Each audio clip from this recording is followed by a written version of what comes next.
इस दुनिया में एक ऐसी भी जगह है जहां आज तक जो भी गया है कभी वापस लौट कर नहीं आ सका।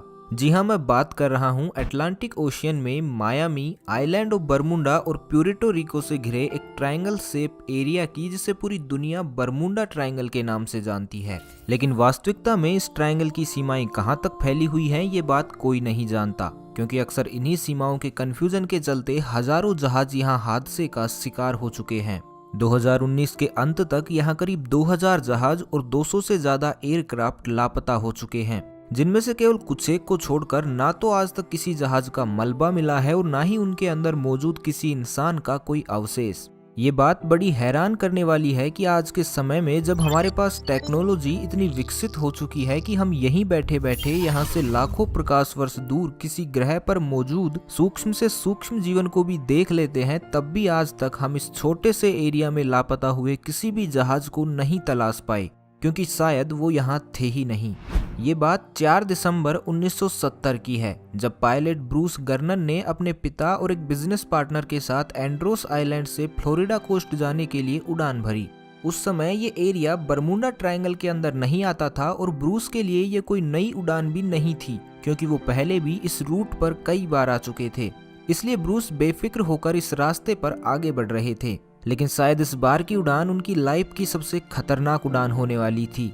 जैसे ही ब्रूस ने उड़ान भरी तो कुछ अजीब होना शुरू हो गया। करीब 1000 फीट की ऊंचाई पर पहुंचते ही ब्रूस को अपने सामने काले बादलों का एक छोटा सा झुंड दिखाई दिया। ये झुंड दूर से एकदम नॉर्मल लग रहा था, इसलिए ब्रूस किसी नॉर्मल बादल की तरह ही इसमें से भी आसानी से निकल गए।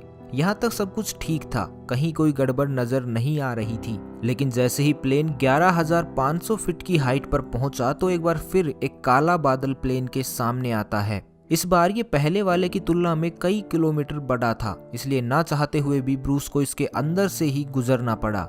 जैसे ही ब्रूस ने इसके अंदर एंटर किया तो चारों तरफ अंधकार छा गया। ब्रूस को कुछ समझ नहीं आ रहा था कि आखिर ये बादल क्या चीज है, क्योंकि ये किसी नॉर्मल स्टॉर्म क्लाउड से बिल्कुल अलग था। तभी कुछ देर बाद वहां अचानक सफेद लाइट चमकने लगती हैं। ये बिल्कुल बिजली के कड़कने जैसा था, लेकिन लाइटनिंग नहीं थी, क्योंकि ये फ्लैशेज लाइटनिंग के मुकाबले काफी ब्राइट थे और किसी जाल की तरह उनके प्लेन के चारों तरफ फैल चुके थे।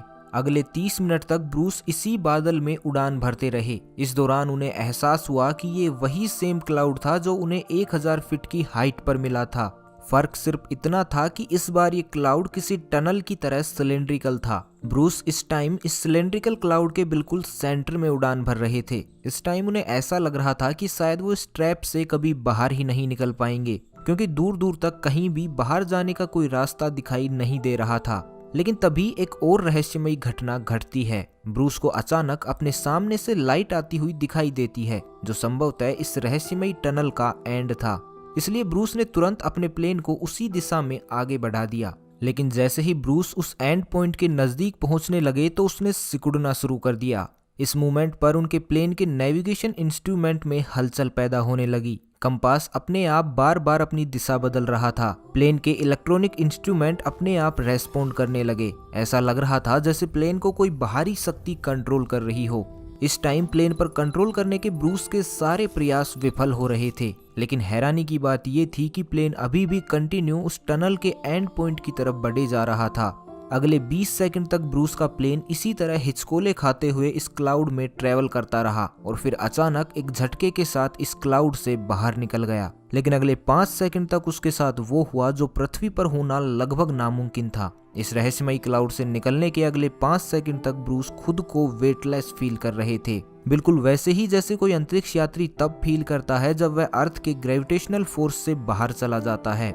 इसके बाद सब कुछ नॉर्मल हो गया। प्लेन के सारे इंस्ट्रूमेंट सही से वर्क करने लगे।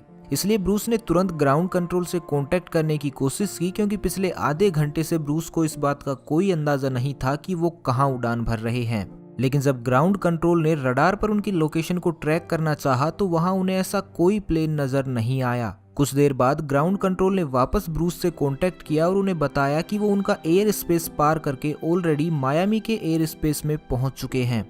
लेकिन ये कैसे हो सकता था, क्योंकि ब्रूस को अपनी इस यात्रा में करीब 400 किलोमीटर की डिस्टेंस तय करनी थी, जो कम से कम 90 मिनट का समय लेती। लेकिन उन्हें तो उड़ान भरे हुए अभी सिर्फ 47 मिनट ही हुए थे। जिस विमान से वो यात्रा कर रहे थे उसकी मैक्सिमम पॉसिबल स्पीड ही 290 किलोमीटर प्रति घंटे की थी। यानी इस प्लेन से 47 मिनट में 400 किलोमीटर की डिस्टेंस तय करना पॉसिबल ही नहीं था। इसलिए एक बार को ब्रूस को भी लगा कि शायद ग्राउंड कंट्रोल की टीम से कुछ मिस्टेक हो रही है। लेकिन अगले कुछ ही पलों बाद उनका ये वहम दूर हो गया, क्योंकि उनके सामने मायामी का एयरपोर्ट था। फाइनली जब एयरपोर्ट पर लैंडिंग के बाद उन्होंने अपना फ्यूल चेक किया तो उनके होश उड़ गई, क्योंकि 400 किलोमीटर की यात्रा में जितना फ्यूल खर्च होना चाहिए था उसका आधा फ्यूल अभी भी प्लेन में बचा हुआ था। यानी ये प्लेन असल में केवल 200 किलोमीटर के आसपास ही चला था। लेकिन अगर ये बात सच थी तो ब्रूस एंड्रोस आइलैंड से मायामी एयरपोर्ट तक कैसे पहुंचे, जिनके बीच की दूरी ही करीब 400 किलोमीटर थी। ब्रूस ने इसके बारे में कई प्रोफेसर से भी बात की, लेकिन किसी के पास भी इस घटना का कोई जवाब नहीं था।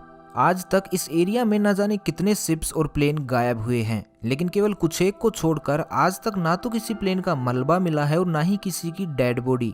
ऐसे में इस घटना ने एक नई बहस छेड़ दी थी कि क्या वास्तव में बरमुडा ट्रायंगल किसी दूसरी दुनिया का दरवाजा है, क्योंकि एक थ्योरी के अकॉर्डिंग इस घटना के पीछे डार्क एनर्जी का हाथ हो सकता है। वही डार्क एनर्जी जो इस पूरे यूनिवर्स के एक्सपेंशन के लिए जिम्मेदार है। साइंटिस्ट की माने तो डार्क एनर्जी वो पावर है जो किसी ब्लैक होल की तरह ही स्पेस टाइम को कर्व करके इस तरह के टनल बना सकती है, जिसकी हेल्प से लाखों प्रकाश वर्ष की दूरियां बेहद कम टाइम में तय की जा सकती हैं। संभवतः ब्रूस भी ऐसे ही किसी टनल से टकराए होंगे और सौभाग्यवश उससे बाहर निकल पाने में भी कामयाब हुए, जिसके कारण वो 400 किलोमीटर की डिस्टेंस मात्र 47 मिनट में तय कर पाए। लेकिन डार्क एनर्जी आज भी सिर्फ एक थ्योरी ही है और कोई भी साइंटिस्ट इसे पूरी तरह एक्सप्लेन नहीं कर पाया है। हालांकि उस दिन 84 सन स्पॉट्स के साथ 700 किलोमीटर प्रति घंटे की स्पीड की सोलर विंड रिकॉर्ड की गई थी, जिसके कारण अर्थ के मैग्नेटोस्फीयर में बड़े लेवल पर डिस्टर्बेंस रिकॉर्ड किया गया था। शायद ये एक रीजन हो सकता है कि आखिर प्लेन के इलेक्ट्रॉनिक इंस्ट्रूमेंट उस टाइम ऐसा बिहेव क्यों कर रहे थे।